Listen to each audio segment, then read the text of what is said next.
Hi there. Welcome to the first in a series of webinars for the Team Leader Programme. The purpose of this webinar is to provide some ongoing development and support for you between each of your workshops and modules, and to also give you a talking point whenever you come to meet for your learning activation session. So I'm hoping that this is going to be really useful for you. Your module in the future will be on communication, so this is to kind of kick that off at the start. So what I want to ask you is, how would it be if you could put people at ease immediately with how you communicate with them, by really actually saying nothing and just simply by using your body language? What difference would that make to building relationships with other people, particularly those people you find more challenging or more out of sync with in terms of your personal values? And what would that mean for you in terms of setting a tone in a meeting with your team member potentially? And how would it be if you could increase your confidence simply by changing your body language? So interesting things to think about, and I would like you to discuss some of those at your session with the manager. So let's look at some of the science behind body language. We know that body and mind are completely connected. So your mind drives what your body does. This is why I like to often ask people, if they're feeling something particularly emotional, where do they feel it in their body? If we're feeling nervous, often we feel nauseous. If we're feeling anxious, we might feel it in our hearts or our chest in terms of breathlessness. If we're feeling excited, we might feel butterflies in our tummy. So our body absolutely reflects what's going on in our minds. And interesting to think about, whenever you feel certain strong emotions, where do you often feel that in your body? Our minds are filled with so much information, we keep it stored. So we take in a ridiculous amount of information every day, and we store a lot of that in our very deep subconscious.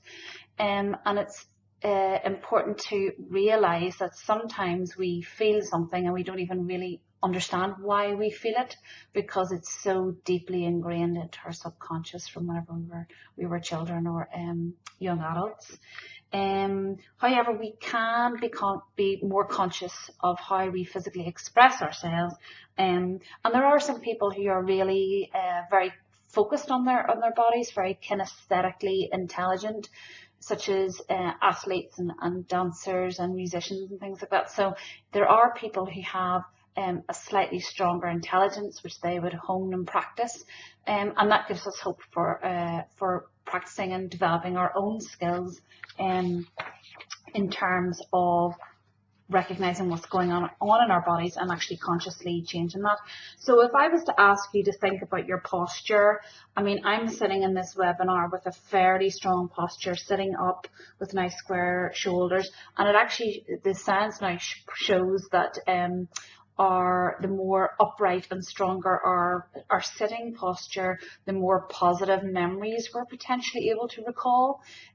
So really interesting how even just a very simple change in our posture actually changes what happens in our brain, and how we can recall memory and how we can recall positive memories.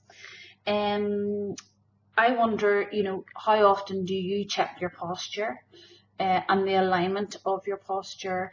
Do you look at yourself in the mirror, fully in the mirror from top to toe at any time?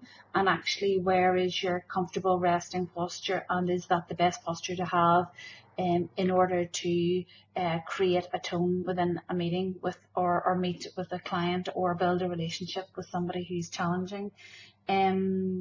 We know that we're all prejudiced. We all make assumptions about each other. So it's worth ensuring that your posture speaks volumes before you even need to. This is about having really strong posture, obviously, but the posture doesn't really come from just pushing your shoulders back. It's really about your core strength, and actually about this core part of your body radiating this confidence and strong tone. So I would say to you, when you're considering your posture, actually think about your core. So right from right from your chest bone down to below your navel, thinking actually what is happening with my core and how can I strengthen that.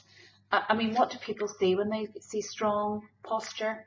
What comes to mind when people have strong posture? And I would suggest it's words like strength, control, dependability, trust. This is nothing to do with a cosmetic look of somebody. This is about actually how you hold your body. So it would be great for you to have a look at Amy Cuddy's work. She's a social psychologist from Harvard, and she presented her findings on a TED Talk, which is a very famous TED Talk. Lots of people have watched it, and if you haven't, I would urge you to do so. It's on YouTube. And she talks about the importance of posture and confidence. So her research, the crux of it is that it showed that you're changing your posture and how you held your body helped to create changes which could affect how you felt. So, for example, a certain posture would change the hormones in your body, and that's what it was really about. And that would make you feel something. So she discovered that certain poses would increase the testosterone in your body, which would then make you feel more confident, and certain poses would decrease the cortisol in your body, which is a stress hormone, which is great for sometimes, but not great whenever you're sitting in work. So it would actually decrease because of the poses. So I would advise you to watch Amy Cuddy's video on body language and confidence, and Google it. It's really widely available, and that's on a TED Talk. Okay, so she talked about the main poses. So the main poses, the first one was a hips or legs apart, about hip width, and shoulders nice and strong, nice and straight, strong, good strong core, and shoulders on hips. And the second one was, and with a lovely gaze straight ahead. And the second one was arms straight up in the air like Superman pose. So you will see those poses in that TED Talk, and I would like you to discuss them in your activation session as well. So interesting how these kinds of practices are very primal. So it's quite a primal thing to put your hands up in the air and look up to the sky, and other sort of practices such as yoga would use those kinds of poses. And interesting that people who have stronger posture and look up also can recall more positive thoughts. So what happens when we go from looking down to actually really looking up and having great strong core strength? What happens to you whenever you are in those poses? Another part of body language, and I would like you to really think about, are gestures and getting really connected to your gestures. They must be a natural part of your body language, but also people use them very consciously and deliberately. Now, we know that there's some politicians that have used them in the past who talk, with the thumb up, and they talk about, they use that as a way to emphasize. So Tony Blair would have been somebody who would have done that, as would David Cameron, as would like Bill Clinton, etc. So there's lots of politicians that use that, and I'm not saying to do that, but actually just being conscious of other people's gestures and thinking, what gestures can I use to really ensure that I get my point across? So a common one would be just a very simple finger and thumb together to emphasize something, or just a very, very natural hand gesture as well. So what I want you to do is become more conscious of your gestures and think, actually, how can these gestures support me in what I do and actually make people feel more relaxed, more included? I mean, is there something I can do with my hands to make people feel more included in a conversation? And do that very deliberately. This is all about experimentation. This is all about finding out what works for you and seeing if there's anything different, and being curious actually about the results, and being very conscious of the results. Another part of body language I just want to mention very quickly, because I do work with lots of school leavers and graduates, and I actually teach them how to shake hands with other people. Shaking hands in our culture is really the only acceptable kind of body contact with a stranger. So this is why it's so crucial to get your handshake right. And nobody, well, people remember a good firm handshake, but they definitely remember a very unpleasant, weak handshake as well. And people will judge you simply on your handshake, but that's because it's the first bodily contact maybe with somebody who's a stranger. So interesting to think. So I encourage you to think about your intention when you're shaking hands with somebody. And as team leaders, you may get more exposure to more senior people throughout the business, and more clients throughout the business. And I suppose thinking about this in the future as well.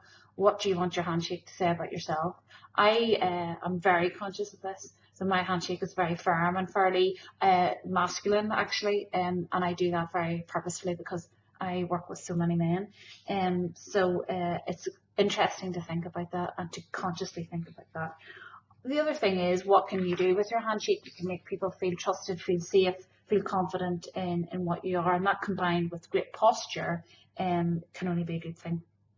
Another thing to think about is eye contact. So this being absolutely crucial.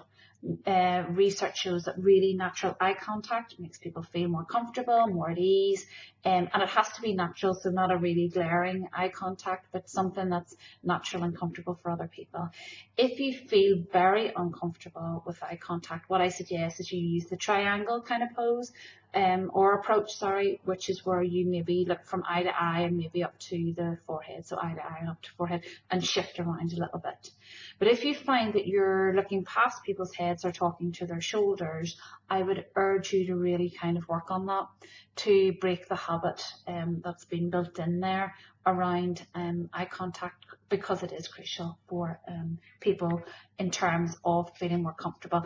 And also part of that is, checking out your resting face. What does your resting face say to people? Some people can look very worried. I mean, they're not, they're just maybe working on something, but they can look worried, they can look stressed. So what's your resting face looking like? And I personally have had to work really hard on opening my face a little bit and making it less naturally grumpy, which I'm told it has looked like in the past. So I actually very consciously and deliberately work on what my kind of face looks like when I'm delivering programs to people. A couple more areas I'd like to mention are things like tics or habits, physical habits. So I know people who do certain things with their body, and it's a habit.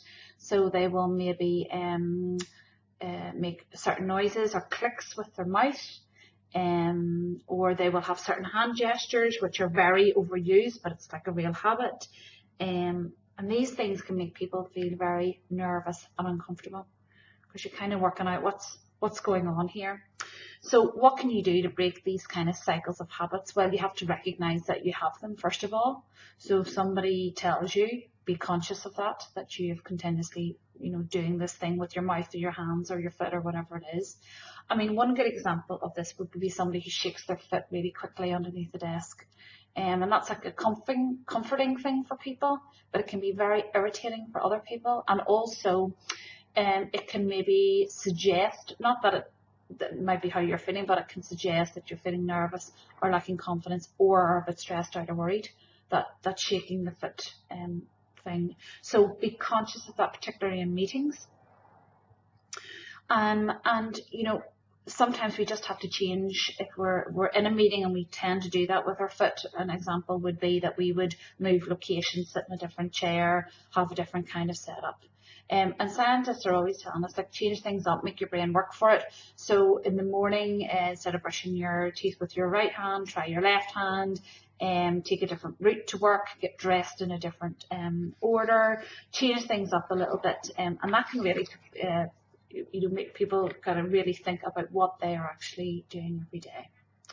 So there's some ideas to think about in terms of your body language to be conscious of and to be aware of. And I can guarantee if you start to really think about your core strengths, your great eye contact, your nice, strong, but comfortable handshake, and keep those sort of tics in place, but use great gestures, it can only help to develop relationships with other people.